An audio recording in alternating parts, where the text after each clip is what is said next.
The Dark Garden of Luis Maldonado.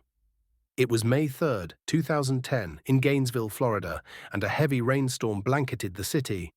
For most, it was just another dreary spring evening, but for the Maldonado household, it marked the night when everything unraveled.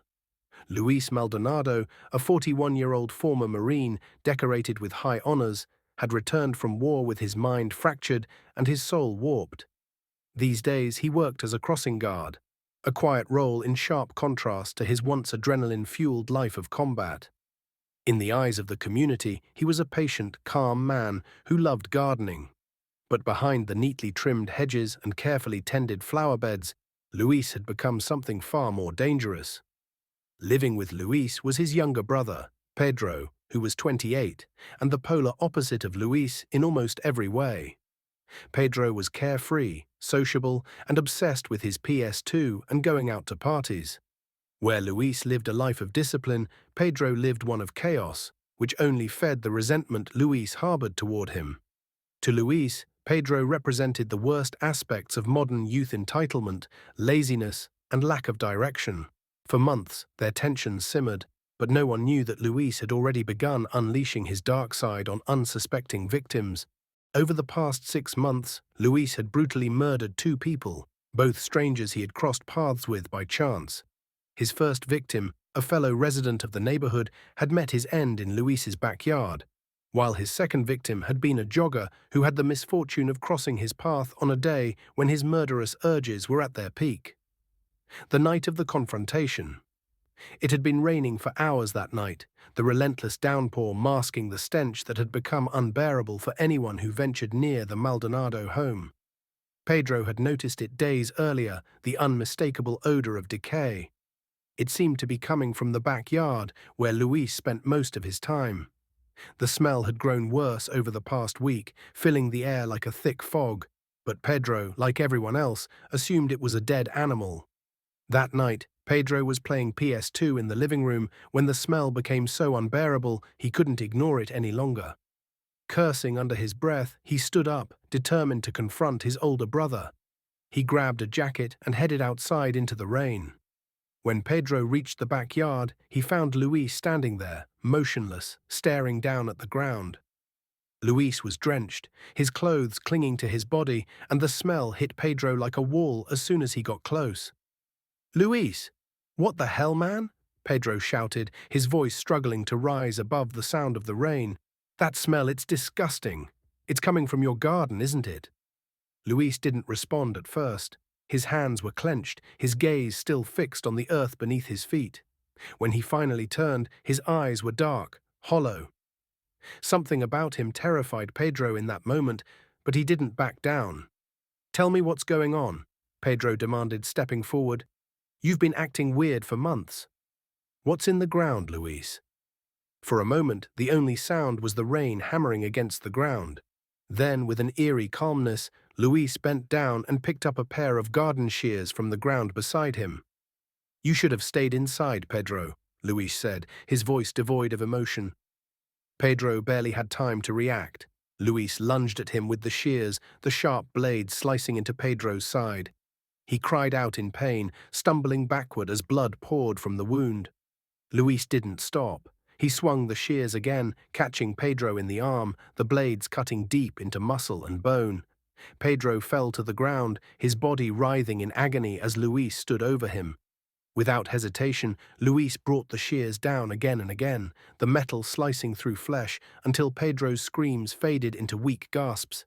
He was still alive, but barely. Luis had left him hanging on the edge of death, bleeding out in the mud and rain.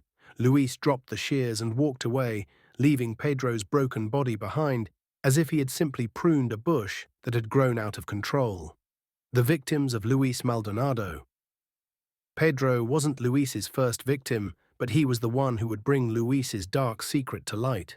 For months, Luis had been stalking the streets of Gainesville, seeking out those he deemed weak or deserving of death. His first victim had been a man from the neighborhood, a man who had made the mistake of asking Luis for help with his garden. Luis had invited him into the backyard, where the two chatted about plants and landscaping, but something snapped inside Luis that day. Without warning, he attacked the man, beating him senseless with his fists before grabbing a nearby garden hose. He wrapped it around the man's neck, choking him until his body went limp. When he was certain the man was dead, Luis buried him deep in the soil, letting his decaying body nourish the very plants he had once admired.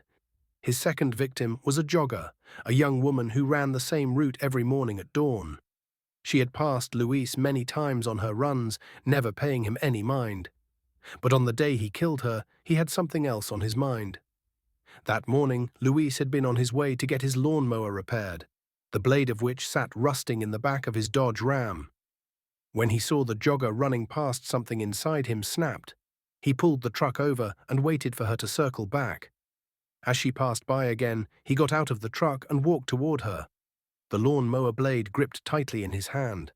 The jogger barely had time to register the danger before Luis brought the blade crashing down onto her head, the sharp metal cutting into her skull. She collapsed to the ground, but Luis didn't stop. He swung the blade again and again, brutally beating her to death right there on the side of the road. When it was over, he loaded her body into the back of the truck and drove away, disposing of her remains in a nearby wooded area.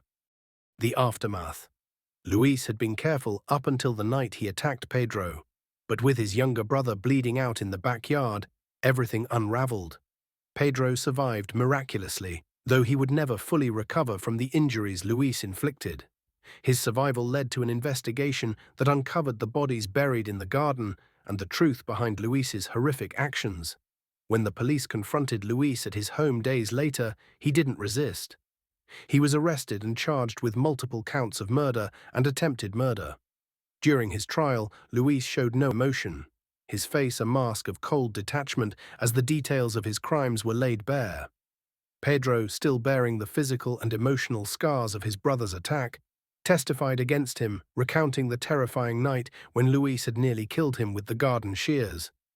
Luis was sentenced to life in prison without the possibility of parole, but the horrors he left behind continued to haunt the neighborhood. The Maldonado house became infamous, its once beautiful garden now a macabre symbol of death and decay. The flowers and plants continued to grow, nourished by the bodies buried beneath the soil, but no one ever saw them the same way again. For Pedro, the nightmares never stopped. He moved far from Gainesville, trying to rebuild his life, but the memory of his brother standing in the rain, covered in blood, with those shears in hand, remained with him forever.